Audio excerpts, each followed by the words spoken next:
Hello, my name is Kim Barrett. Welcome to All About Real Estate with Kim Barrett. Today, I'm going to introduce you to misconception number 3. In previous videos, I introduced you to misconception number 1, which is bigger is better. And by that, I mean the larger the real estate office, the more successful the agents, right? Not necessarily. Misconception number 2, the higher the commission split, the more income to the agent, right? Not necessarily. There's hard and soft costs to doing business with any brokerage, and it's not what you gross in the first place. It's what you net that matters.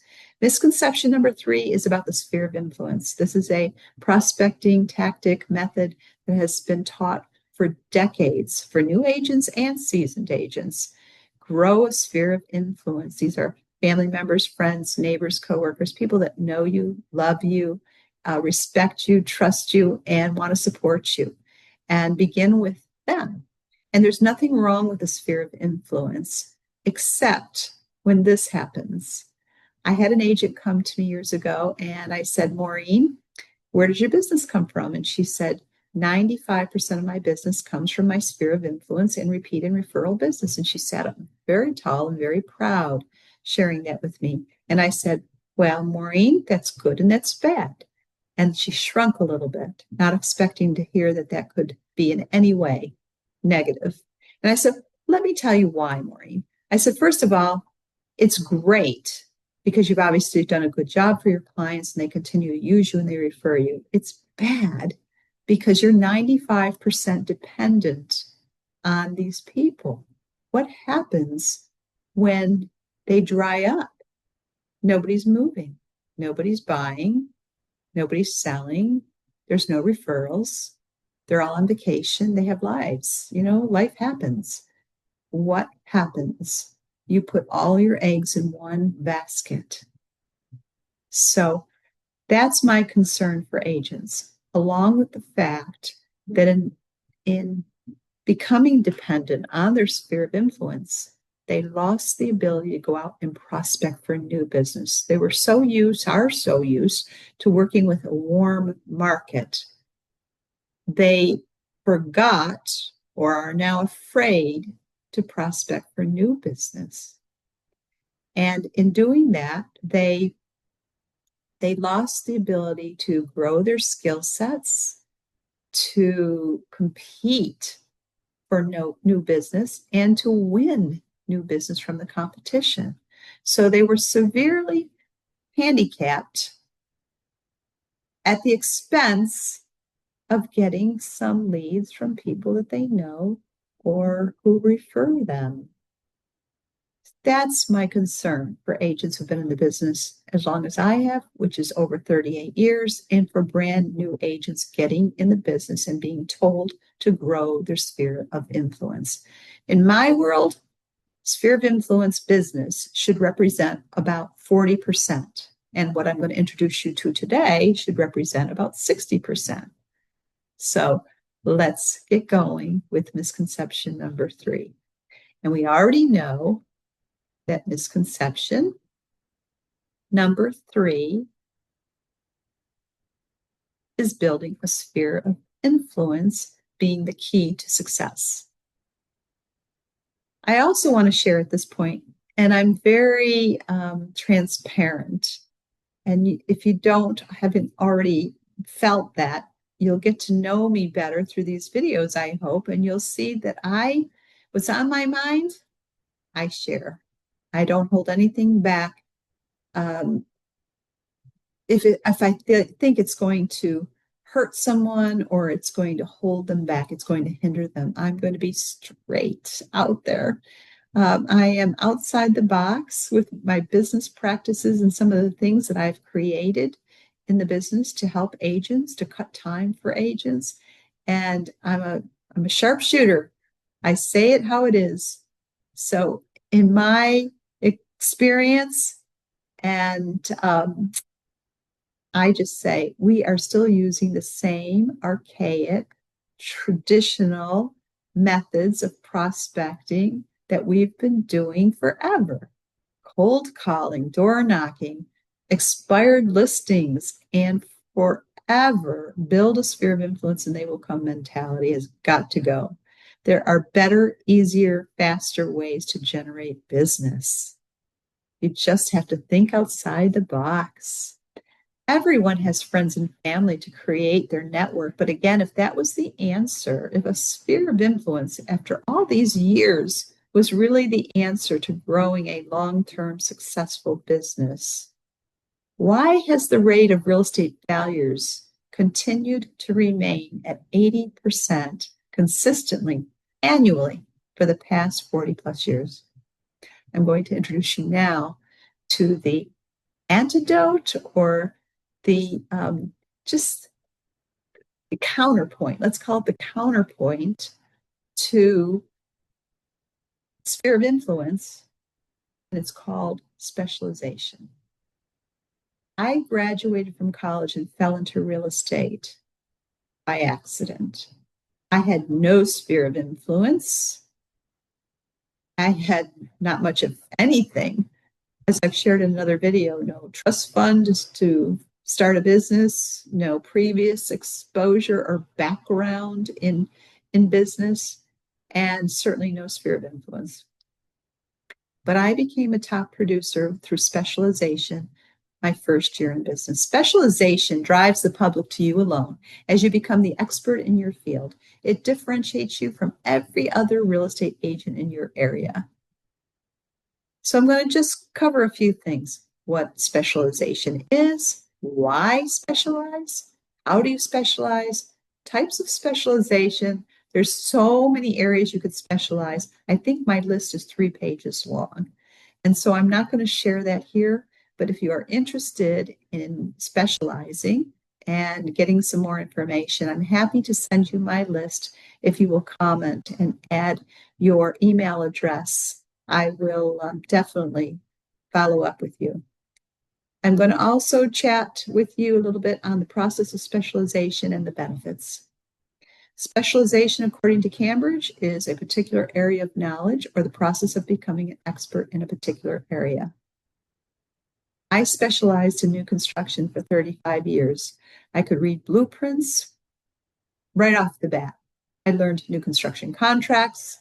I then also learned what things cost. So I studied how builders were pricing out not just the base price on a house, but were pricing out every single amenity and upgrade.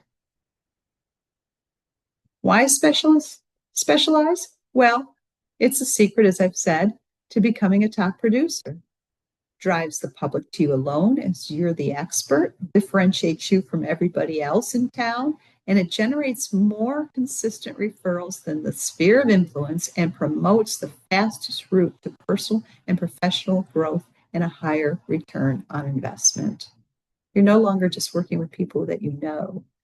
You're working with everyone. Now, there's another reason to specialize. Too many agents are out there pretending that they understand how to do a rental or how to sell commercial or how to even work new construction, and they don't. They haven't a clue about any of those areas or others, and they're running a tremendous risk of a violation for Article 11 of the Code of Ethics, which clearly states that we are not to undertake any field of specialized professional service unless we are competent in those areas. And if we aren't competent, we have to garner the assistance of someone who is, or we have to disclose to our client, I can show you this rental, but I don't know a thing about rentals. Who does that? Nobody's doing that. They're not disclosing. You know that. I know that. And like I said, they're running a risk of a violation. So I encourage agents to engage in a specialization and become the best that you can be. How do you specialize? You start by choosing a segment of the real estate public that you wish to serve. What are you passionate about? Who have you worked with in the past that you said, I would love to work with this type of buyer or seller again? Is there an agent in your town whom you admire for what they've accomplished? We had an agent years ago when I first got into business who who specialized in luxury real estate. In fact, 35, 38 years ago, that was pretty impressive to specialize in luxury real estate. And she still is number one today after all these years. She's the gal everybody goes to if they're thinking about buying or selling luxury property. Or there might be a successful agent nationally that you've seen on TV or you've read about, and you thought, this is very cool what this agent is doing. I would love to do this. So do it. Types of specialization I mentioned. The list is too long, so I'm not going to even go there. The sky is the limit, but I do have a starter list for you. The process of specialization. Choose your specialization. Do your research. By research, I mean who is the audience you wish to serve at the end of the day.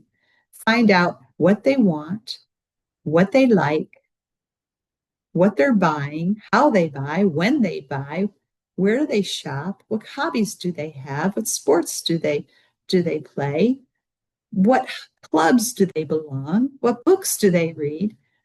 Know your client inside and out. Know your product and know your competition. The bullseye is not something that you would know, but it's a term that I use for I would say an organization or an individual that has influence and connections with the audience you wish to serve. You can't mass market. It's too costly to mass market. It's foolish to mass market, and you would never have enough time to mass market, not a listing that you have, and certainly not your specialization. So don't even bother to mass market to everyone because you'll be missing the point and you'll be missing the audience that you truly wish to serve. So a bullseye, like I said, it's an individual or it is a organization that has direct contact, connection, and influence with the audience you do wish to serve. That is a bullseye. And if you can't find a bullseye, don't go there. I'll give you an example. I had a gentleman come to me and he joined my firm, and I said, what would you like to specialize in? And he said, working with people who are going through a divorce. And I said, great. Let's see if we have a bullseye for you. Most agents would say divorce attorney, but I didn't. I said, after a few minutes of thinking, I said, mediation, divorce mediation, mediator. That's what you want. So I happen to know a divorce mediator. She was excellent, very successful. We were on first name basis, so I reached out to her and she agreed to meet with me and my agent. She spent over an hour with us. She gave us so much information. By the time we left, my agent practically had his marketing plan. If he didn't write it down, he had to have had it in his head. She just shared with him how to speak to these people, when to speak to these people, where to find these people, and just the whole process that they're going through. And I just felt it was unbelievably valuable. And on top of that, she worked with the audience that he wished to serve. That's a bullseye. So if she liked him as much as we loved her, then she could have sent him a lot of business. I don't know if she did or not. If you can't find a bullseye, then don't go there. Don't even go there. Now you have to build your brand. Here are the benefits of specialization, besides being the go-to person in your area. Lack of competition. How cool is that? Everybody's out there trying to get the listing across the street, but not you. You're not going to be having to worry about that, or you're not going to be dependent on trying to get that listing across the street, because if you specialize, people are going to come to you. They're going to seek you out, and there's nobody else that even measures up. Lack of competition, more referral business, because now you're outside your box or your sphere of influence. More double-sided transactions. For me, selling new construction, 75 to 80% of the buyers that came to my subdivisions and through my model homes never brought an agent with them. They weren't working with a real estate agent. And so I ended up working with them and the builder, and I earned both sides of the transaction. Same with the agent in my area who specializes in luxury. She gets a list of listings, luxury listings, because she's the expert. And then that attracts a list of luxury buyers. And then every time she gets a new listing, she can just cross match. It's beautiful. Better time management, lower marketing costs, less stress, additional publicity. Become a consultant, author a course. I have created 3 new construction courses for New York State and 4 courses for Florida. I'm a certified instructor. Write a column. I've done that for a local publication. Host a radio show. I did that for over a year. Write a book. I have 2 going. Become a speaker. I do that. Start a podcast. It's a possibility, but I'm not sure. I did the radio show for a year, and I don't know that I want to get into the podcast format. I really think I prefer YouTube and doing these videos and sharing what I know with those who could potentially benefit from it in a big way. So at the end of the day, you've learned 3 major misconceptions that agents have getting into the business and staying in the business. And that is, bigger is not always better. A higher commission split is not always the shortest path to the highest net. And a sphere of influence can be a hindrance and disabling to some agents if they're not careful. And they limit themselves with a sphere of influence and become dependent on it. So by eliminating a reliance on that traditional brokerage model, weaning yourself off false income security of commission splits and the fallacy of sphere of influence, positive outcomes come as a result of mentoring. And that's the next video that I will be doing. It's about the importance of mentoring and how it plays into the success of every real estate agent. I just want to thank you for joining me today. And I wish you the best of luck in your real estate career. Have a great day. God bless. And thank you again for tuning in.